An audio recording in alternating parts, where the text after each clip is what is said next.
मेरा वीडियो बनाने का मकसद ये होता है कि मुझे आप लोगों को बार बार चीज़ें समझाना नहीं पड़े। जो भी नया एफिलिएट मैनेजर आता है, जो भी रिमोट मैनेजर आता है, ये वीडियोस आप उन लोगों को फॉरवर्ड कर सकते हो ताकि वो चीज़ें सीख सके। ठीक है, कंप्लीटली नहीं भी सीखे लेकिन बेसिक आइडियाज़ उनको हो जाए कि हमने काम कैसे करना है, हमने डील किसको देनी है, रिमोट मैनेजर रजिस्टर्ड कैसे करना है, काम कैसे करना है, ठीक है, मोब कैश कैसे लेना है। इसके ऊपर मैं ऑलरेडी वीडियो बना चुका हूँ और आज मैं आपको टर्म्स के ऊपर बताऊंगा कि हम कितने % ऑफ़र कर सकते हैं पाकिस्तान, इंडिया, बांग्लादेश में। बेसिकली हम इन्हीं 3 कंट्रीज़ में काम कर रहे हैं और इन 3 कंट्रीज़ में हम क्या ऑफ़र कर सकते हैं। ठीक है, सबसे पहले मैं अगर बांग्लादेश की बात करूं तो बांग्लादेश में हम जो है सिर्फ RS डील जो है वो 25 से लेके 35% तक हम इसको बांग्लादेश में ऑफ़र कर सकते हैं। ठीक है, बांग्लादेश अच्छी बड़ी मार्केट है लेकिन जो इसकी परसेंटेज है वो हम मैक्सिमम जो है वो 35% दे सकते हैं। ठीक है, उसके बाद अगर मैं CPA की डील की बात करूं तो अगर कोई सिर्फ CPA लेना चाह रहा है तो उसको हम $20 CPA दे सकते हैं, जिसकी बेस लाइन होगी $10 और वेजर होगा $15। ठीक है, होल्ड टाइम पीरियड होगा उसका 14 दिन।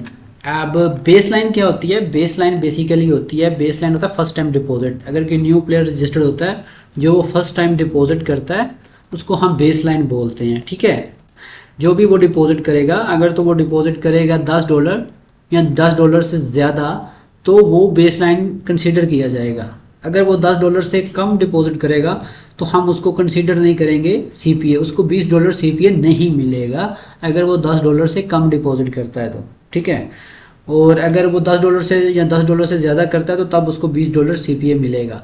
और वेजर क्या होता है? वेजर बेसिकली होता है जो टोटल बेट खेलता है। फॉर एग्जांपल एक बंदे ने $10 डिपॉजिट किया, वो $10 जीता या हारा और उसने फिर $10 डिपॉजिट किया और फिर वो $10 की बेट खेल लिया तो उसकी टोटल बेट हो जाएगी $20 की। ठीक है, फॉर एग्जांपल एक बंदा $10 डिपॉजिट करके $100 जीत गया और उसने $100 की फिर बेट खेल ली तो उसकी टोटल बेट अमाउंट हो जाएगी $110। ठीक है, तो ये इतनी बड़ी डील नहीं है, ये इजीली अचीव हो जाती है। ठीक है, तो वेजर बेसिकली होता है कि आपने टोटल बेट कितने की खेली है। मैं अक्सर जब रिपोर्ट चेक करता हूँ तो उसमें जो लोगों का डिपॉजिट होता है वो बहुत कम होता है। फॉर एग्जांपल एक $100 डिपॉजिट है तो उनकी टोटल बेट अमाउंट $3000-4000 तक गई होती है। ठीक है, तो ये इतनी को ख़ास रिक्वायरमेंट नहीं है। ठीक है, इसको बोलते हैं वेजर। उसके बाद होल्ड पीरियड होता है 14 दिन। ठीक है, अगर कोई बंदा उसने फॉर एग्जांपल आज 29 को डिपॉजिट किया है $10 और वेजर भी उसका कंप्लीट है तो उसका जो CPA है वो उसी दिन जो है वो एफिलिएट को नहीं मिलेगा, वो 14 दिन बाद मिलेगा। ठीक है, आज 29 है और 31 का मंथ है तो अराउंड अबाउट 11 को उसको उसका CPA उसके अकाउंट में मिल जाएगा, अवेलेबल टू विड्रा में आ जाएगा उसका CPA। ठीक है, नेक्स्ट वीडियोस में मैं आपको ये भी बताऊंगा कि ये चीज़ें आप अपने एफिलिएट अकाउंट में चेक कैसे कर सकते हो, कैसे अपना CPA की डेट चेक कर सकते हो। ठीक है, और कैसे जो है वो आप ये चेक कर सकते हो कि ये जो बंदा हमारे थ्रू आया इसने बेस लाइन के ऊपर डिपॉजिट किया है कि नहीं किया, हमें इसके ऊपर CPA मिला है कि नहीं मिला। ये सारी चीज़ें मैं नेक्स्ट वीडियोज़ में आपको एक्सप्लेन कर दूँगा। ठीक है, ये भी कंसीडर जो है वो क्लियर हो गया कि 14 दिन बाद आपको CPA अवेलेबल टू विड्रा में आएगा। ठीक है, उसके बाद हमारे पास डील आती है हाइब्रिड। ये सिर्फ RS थी और ये सिर्फ CPA थी। जब हम हाइब्रिड बोलते हैं तो हाइब्रिड का मतलब होता है 2 डीलें इकट्ठी करके लेना, यानी वो CPA भी ले रहा है और RS भी ले रहा है। तो बांग्लादेश में जो हम मैक्सिमम का मतलब होता है कि इससे ज़्यादा हम नहीं ऑफ़र कर सकते और हर किसी को भी ये ऑफ़र नहीं कर सकते। जो जो डिज़र्व करेगा, जिसके पास अच्छा चैनल होगा, उसी को हम ये डील्स ऑफ़र करेंगे। CPA $15 हाइब्रिड में बांग्लादेश में, और उसके साथ हम जो है वो 35% जो है वो RS भी ऑफ़र करते हैं। ठीक है, अगर वो 15 CPA ले रहा है तो उसकी बेस लाइन होगी 5 और वेजर होगा उसका 10। ठीक है, CPA जो है वो 4 भी ले सकता है, $5 भी ले सकता है, $6 भी ले सकता है, वो डिपेंड करेगा कि वो कितना बड़ा और कितना अच्छा एफिलिएट है। ठीक है, ये एक हाइब्रिड डील हो गई हमारे पास।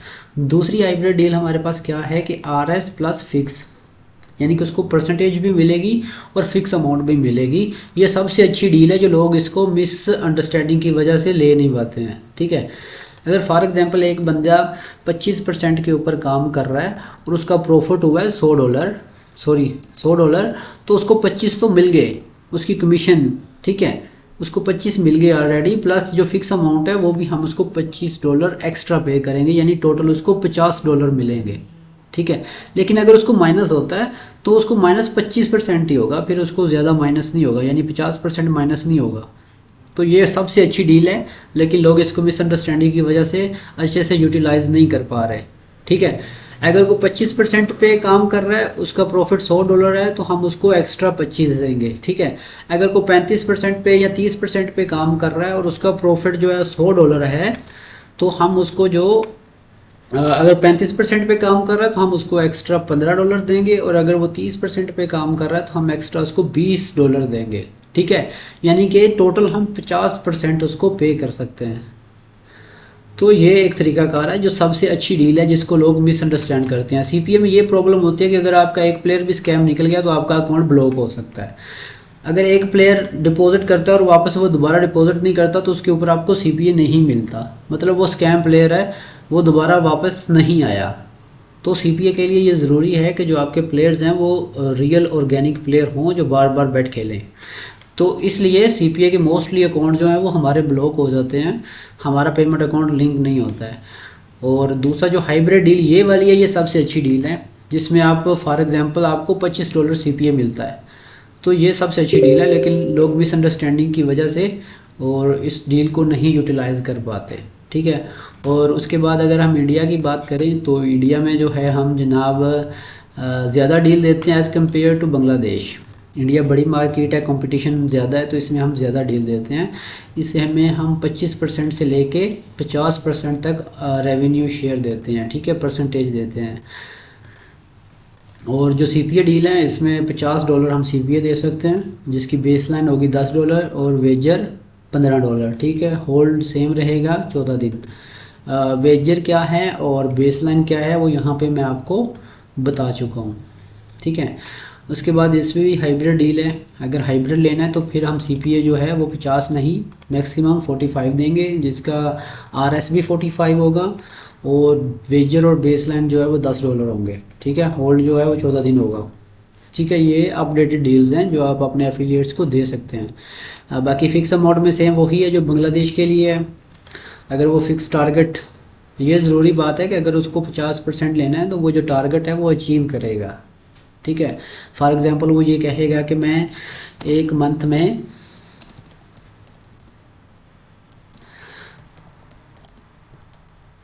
$1000 डिपॉजिट लेके आएगा और प्रॉफिट लेके आएगा $200, तो फिर हम उसको एक्स्ट्रा $50 पे करेंगे। ठीक है, इसका उसको अप्रूवल लेना पड़ेगा अपने मैनेजर से। अगर वो अप्रूवल नहीं लेता है तो फिर ये डील एक्टिव नहीं होगी। ठीक है, और उसके बाद पाकिस्तान आ गया। पाकिस्तान में जो सेम डील है वो यही है। आरएस जो है वो हम पाकिस्तान में 25 से लेके 45 तक देते हैं। अगर कोई अच्छा एफिलिएट है तो उसको हम 50% भी कर सकते हैं। ठीक है, सीपीए डील जो मैक्सिमम है वो पाकिस्तान में $20 है। वेजर उस बेस लाइन उसका 5 होगा और वेजर उसका 15 होगा। ये सिर्फ सीपीए है। अगर हाइब्रिड लेना है सीपीए प्लस आरएस तो उसमें सीपीए $15 होगा और मैक्सिमम आरएस जो है वो हम 40% देंगे। ठीक है, इससे ज़्यादा 40% से ज़्यादा हम हाइब्रिड में नहीं दे सकते। बेस लाइन $5 होगी और वेजर जो है वो $10 होगा। ठीक है, और ये जो फिक्स हाइब्रिड डील है ये सेम रहेगी सभी कंट्रीज़ के लिए। तो ये डील्स हैं जो आप अपने एफिलिएट्स को दे सकते हो, उनको अट्रैक्ट कर सकते हो। मार्केट में कोई भी इतनी अच्छी डील्स नहीं दे रहा। ठीक है, और इससे आप फ़ायदा उठाएं, ज़्यादा से ज़्यादा अच्छे एफिलिएट्स को आप लेके आएँ, अपना भी प्रॉफिट अच्छा करें, अपनी भी सैलरी अच्छी करें और कंपनी को भी आप ज़्यादा से ज़्यादा प्रॉफिटेबल करें। Thank you so much.